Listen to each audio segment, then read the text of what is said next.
तो बच्चों good morning. आज मैं आपको कुछ एक्सरसाइज के इम्पोर्टेंट क्वेश्चंस कराता हूँ जो एक तरीके से एक्टिविटी बेस्ड क्वेश्चंस होते हैं।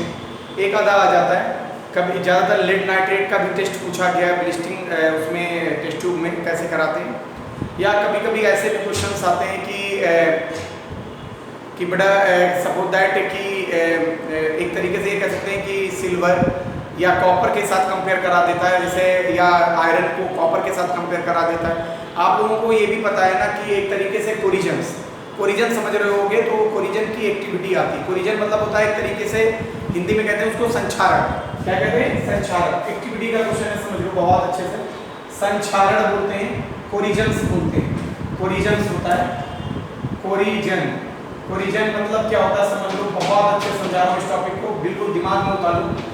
कोरिजन मतलब ये होता है कि जैसे मान लीजिए कोई भी आयरन की रॉड है, ठीक है, वो बहुत दिनों तक एयर के कांटेक्ट में पड़ी रहे, तो एयर के कांटेक्ट में रहेगी, ओपन सिस्टम में रहेगी, तो जाहिर सी बात है उसके अंदर वाटर ड्रॉपलेट्स गिरेंगी रेनी सीजन में, और वाटर उस पर गिरेगा। फिर थोड़े दिनों पड़ा रहेगा तो देखा होगा उस पर ब्राउन कलर की लेयर आ जाती है, एक तरीके से आयरन डिस्ट्रॉय होना शुरू हो जाता है। तो जो ये प्रोसेस होती है ये हमारी कोरिजन होता है, संक्षारण होता है। मतलब हम ये कहते हैं कि और ये होता क्या है रिएक्शन में देखें तो ये बेटा एक प्रोसेस है ऑक्सीडेशन। ये ऑक्सीडेशन की एक प्रोसेस होती है, ठीक है। लोहे पे जंग का लगना, रस्टिंग ऑफ आयरन जिसको बोलते हैं, कहते हैं रस्टिंग ऑफ आयरन हो गया, मतलब लोहे पे जंग लग गई। लोहे पे जंग लगना संक्षारण कहलाता है, कोरिजन होना। सिल्वर का ब्लैक होना, चांदी बहुत दिनों तक यूज की जाए तो वो सिल्वर क्या हो जाती है, ब्लैक होना शुरू हो जाती है। या तुमने देखा होगा तांबे के जो बर्तन होते हैं, तांबे मीन्स कॉपर के जो बर्तन होते हैं, कॉपर के पॉट यदि हम अधिक दिनों तक यूज कर रहे हैं, बहुत समय तक यूज करते हैं, तो बेटा क्या हो जाता है, वो ग्रीन कलर के होने शुरू हो जाते हैं। तो ये जितनी भी प्रोसेस हैं ये ऑक्सीडेशन की प्रोसेस है। तो सिंपल हम यही कह सकते हैं किसी भी मेटल का ऑक्सीडाइज्ड फॉर्म में कन्वर्ट होना थ्रू एयर या रेन ड्रॉपलेट, एयर के थ्रू या वर्षा के थ्रू जब उसमें ऑक्सीकरण हो जाता है तो ये घटना संक्षारण या कोरिजन्स कहलाती है। जैसे लोहे का जंग लगना, रस्टिंग ऑफ आयरन बोल सकते हैं, या सिल्वर का ब्लैक होना, ठीक है, या कॉपर का, तांबे का क्या होना, हरा होना। ये सारी प्रोसेस संक्षारण में आती है, कोरिजन्स में आती है, ठीक है। उसी बेस पे जैसे मैं बता दूं, कहते हैं कि zinc displace the silver, zinc displace the iron, but iron not displace the zinc. Why? एक क्वेश्चन बन के आता है, जो जिंक है आयरन सल्फेट से आयरन को विस्थापित कर देता है, जबकि आयरन जिंक को विस्थापित नहीं कर पाता। क्वेश्चन नोट करो पहले, आयरन कॉपर सल्फेट से जिंक कॉपर सल्फेट से, या जिंक उससे आयरन सल्फेट से करवा दे रहा हूँ कंपेयर पहले। तो जिंक आयरन सल्फेट से आयरन को विस्थापित कर देता है, लेकिन आयरन जिंक को विस्थापित नहीं कर सकता है। तो इंग्लिश मीडियम वाले समझ लें, zinc displace the iron in iron sulphate, but iron sulphate not displace the zinc. Why?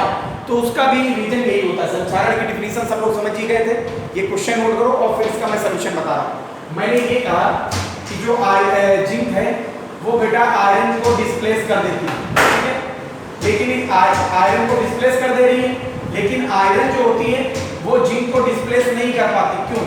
ऐसा क्यों होता है? तो बेटा यही रीजन है। अब एक सिंपल वे में हम देखें इसका ऑक्सीडेशन प्रोसेस का, तो हम देखते हैं क्या, जैसे जिंक दिया हुआ हमारे पास, तो जो ऑक्सीडेशन करेगा वही तो डिस्प्लेस कर देगा। तो ये जिंक से Zn2+ हो गए यहाँ पे, और 2 इलेक्ट्रॉन यहाँ से रिमूव करके ऑक्सीडेशन कर देगा। क्या कर देगा बेटा? यहाँ पे ऑक्सीडेशन कर देगा। क्लियर हो गया? अब हमने देखा यहाँ पे क्या था, आयरन 2+ था, आयरन 2+ में 2 आयरन सल्फेट था तो FeSO4 होगा, 2 इलेक्ट्रॉन ले लिया तो ये आयरन बना दे रहा है। ये हमारा क्या हो गया, रिडक्शन हो गया। समझो मेरी बात। अब देखो यहाँ पे भी 2 इलेक्ट्रॉन, यहाँ पे भी 2 इलेक्ट्रॉन, लाइन खींची हमने, ये 2 इलेक्ट्रॉन कैंसिल कर देंगे, और कैंसिल करके क्या लिखेंगे, Zn प्लस, देखो इस साइड के पहले लिखेंगे एरो निकाल लेंगे, तो Fe2+ हो जाएगा बच्चा। ये सब क्या बना लेगा, Zn2+ और प्लस क्या बना लेगा, Fe। अब इसको बहुत सिंपल वे में लिख दो, तो जिंक प्लस Fe2+ है तो FeSO4 लिख सकते हैं यहाँ पे। गिव्स आउट ZnSO4, देखो जिंक ने सल्फेट को अपने साथ ले लिया और आयरन को देखो Fe को बाहर कर दे रहा है। Fe क्या होता है, आयरन होता है। तो सिंपल वे में यही मैं बोला, zinc displace the iron in iron sulphate, but iron sulphate not displace the zinc. Why? तो उसका आंसर यही था कि जिंक ऑक्सीडेशन कर लेता है आयरन के साथ, इसलिए जिंक आयरन को डिस्प्लेस कर देता है, लेकिन आयरन जिंक को डिस्प्लेस नहीं करती। संक्षारण भी समझ गए सब लोग कि वायु की उपस्थिति में इन द एयर कांटेक्ट या रेनी सीजन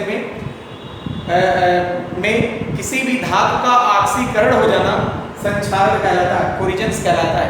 क्लियर हो गया? The oxidation occurs in the presence of air और a rainy droplet is called the corrosions. Clear हो गया? और एग्जांपल ऑफ कोरिजन्स पता ही हो गया, रस्टिंग ऑफ आयरन बता सकते हैं, लोहे में जंग का लगना, सिल्वर का ब्लैक होना, या कॉपर या तांबे का क्या होना, ग्रीन होना। ये तीनों प्रोसेस क्या कहलाती? कोरिजन्स कहलाती। कैसे मेटल को डिस्प्लेस कर लेता है वो तुम इक्वेशन इसको।